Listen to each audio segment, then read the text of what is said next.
गया। राम जी की क्या गलती है, बेकार इतनी देर से आंखें दिखा रहे हो। परशुराम जी को इतना क्रोध आया, बोले राम तोर भ्राता बड़ा पापी।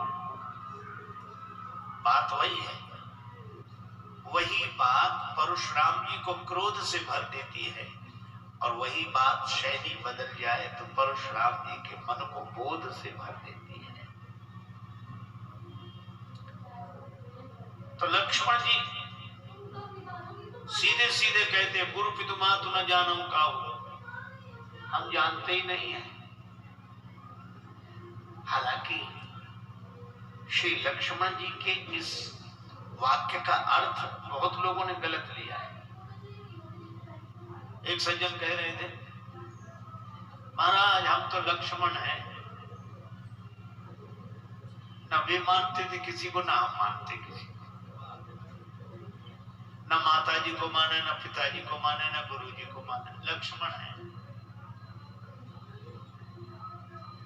मैंने कहा कौन कहता है कि श्री लक्ष्मण जी नहीं मानते? उन्होंने तो कहा कि हम नहीं मानते। हमने कहा मानते नहीं कहा, उन्होंने ये कहा गुरु पितु मातु न जानू काहू, मैं जानता नहीं हूं।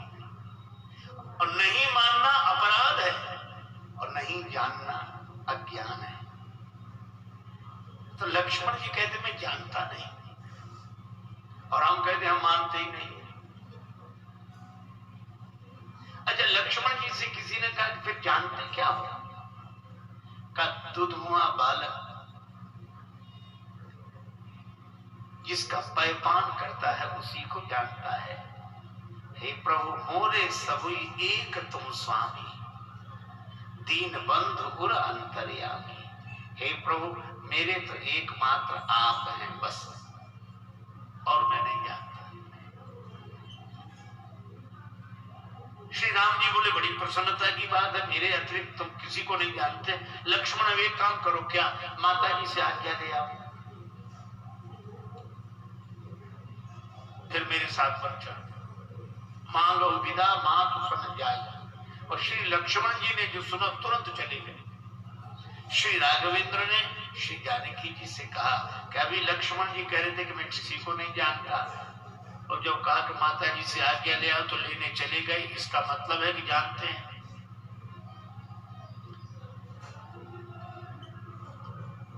जैसे कोई कहे कि बाजार में उस दुकान से सामान ले आओ, वो कहे दुकान जानते ही नहीं है, और थोड़ी देर में चला जाए, इसका मतलब दुकान जानता है। तो ये कहने की बात और है कि गुरु पितु मातु न जानू काहू, पर माता जी को जानते हैं इसीलिए तो गए।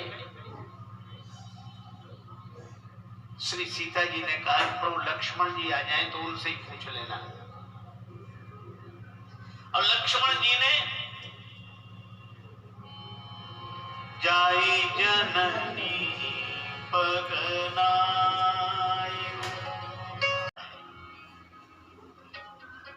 संकेत मिला, परशुराम जी से कुछ बोलने लगे। लेकिन राम जी ने नयन तरे रे राम जी ने केवल देखा तो लक्ष्मण जी तुरंत बोलना बंद करके गुरु जी के पास जाके बैठ गए। इसका अर्थ आप देखो, जब किसी को क्रोध आवे फिर उसे रोको। आप क्रोध में हो रहते कैसे रहते हैं? हमसे ही कहते हो, इससे नहीं कहते हो। और जब पकड़ने की कोशिश करो तो कहेगा बात छोड़ो, आप छोड़ूंगा नहीं, उसी से छोड़ूंगा नहीं।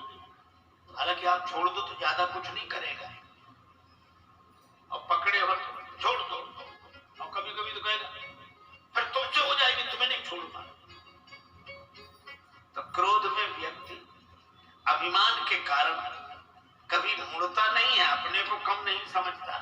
लेकिन धन्य है हमारे श्री लक्ष्मण जी, राम जी ने आंख दिखाई, लक्ष्मण जी तुरंत बोली बंद करके चुपचाप बैठ गए। लक्ष्मण जी बोल रहे हैं, बोलत लखनई जनक डिराही, और श्री परशुराम जी महाराज रघुपति बकई कुठार उठाई। यहां एक बात तय है, देखो कमरे में पंखा भी लगा होता है, सीलिंग फैन यहां भी लगा है, लाइट भी जल रही है, और दोनों का स्विच अपने हाथ में है। पर आप स्विच ऑफ हो जाता है, स्विच ऑन करते हैं, बल्ब जलने लगता है। ये भक्त है, ये लक्ष्मण जी की तरह है, भाव है इसका। तुमने बंद किया, बंद हो गए, तुमने जलाया, जल गए। हम तो तुम्हारे हाथ के यंत्र हैं।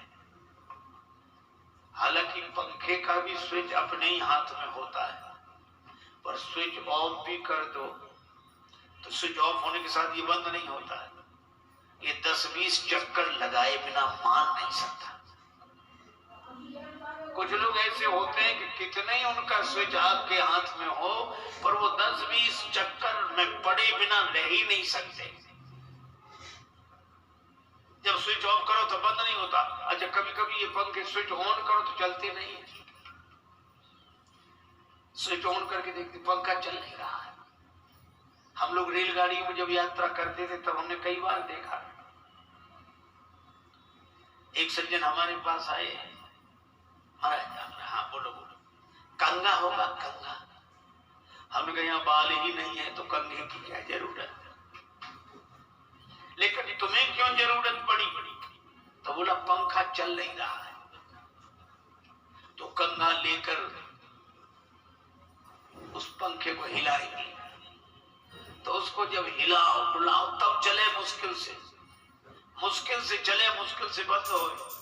तो संसारी आदमी वो है जो समर्पित नहीं होता, पर श्री लक्ष्मण जी वे हैं जो पूरी तरह समर्पित। आपने कहा बोलो, बोलने लगे। आपने कहा बंद, बंद हो गए।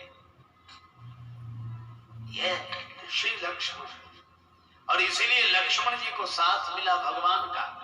चित्रकूट आए एक दिन, भगवान श्री सीताराम जी विराजमान। चित्रकूट अति पवित्र सुंदर वनमय पवित्र, चित्रकूट अति विचित्र सुंदर वनमय पवित्र। और इस पवित्र भूमि में जनक नरेंद्र नंदनी जानकी माता के संग श्री राघवेंद्र एक वृक्ष के नीचे विराजमान है। सामने ही एक वृक्ष है। आहा, पर वृक्ष सूख गया है, पर अमर बेल ने उस वृक्ष को चारों तरफ से ढक लिया है। श्री राम जी ने कहा कि धन्य है यह वृक्ष जिसे अमर बेल का साथ मिल गया। ये ठूंठ है पर हरा भरा तो बेल के कारण दिखाई पड़ रहा है। धन्य है यह वृक्ष। श्री सीता जी बोले नहीं, वृक्ष धन्य नहीं, धन्य है यह बेल जिसे कम से कम वृक्ष का आधार तो मिल गया। वृक्ष का आधार न मिला होता तो बेचारी निराधार रहती। धन्य है यह बेल जिसे वृक्ष का आधार मिला। श्री राम जी कहें धन्य है यह वृक्ष जिसे बेल मिली।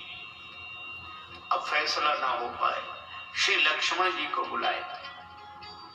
लक्ष्मण जी आए। श्री सीता जी ने कहा बेटा वत्स लक्ष्मण, मैं कह रहा हूं बेल ही धन्य है जिसे वृक्ष का आधार मिला। श्री राम जी ने कहा मैं कह रहा हूं लक्ष्मण इनसे कि वृक्ष धन्य है जिसे बेल ही मिली। अब लक्ष्मण जी ने सोचा कठिन काम है, एक तरफ फैसला दें कैसे। श्री सीता जी बोली वत्स मेरी बात याद रखना। श्री राम जी बोले वृक्ष से ही पूछ के आते हैं। श्री लक्ष्मण जी गए वृक्ष और लता को ऐसे देखा, दोनों की छाया में एक पक्षी बैठा था। चारों तरफ धूप और वो बेल और वृक्ष की मिलकर जो छाया बनी, उस पक्षी आनंद से क्रीड़ा कर रहा है। लक्ष्मण जी आए, बोले प्रभु हो गया फैसला। राम जी ने कहा हमें पता है तुम वृक्ष को ही धन्य कहोगे। लक्ष्मण जी बोले प्रभु क्षमा करें, वृक्ष धन्य नहीं है।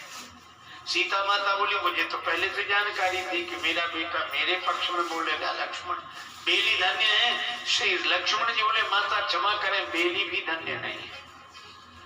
राम जी बोले ये कोई फैसला, वृक्ष भी धन्य नहीं, बेली भी धन्य नहीं, किसी एक तरफ बोलो। लक्ष्मण जी बोले कि प्रभु राम कहे तरु धन्य है, सीय कहे धनी बेली है, और राम कहे तरु धन्य। लखन कहो दो छाह में रक्षित पक्षी धन्य। राम जी मानो अपने लिए कह रहे थे कि कि मेरे जीवन में जो हरियाली दिखती है, श्री जानकी जी आपके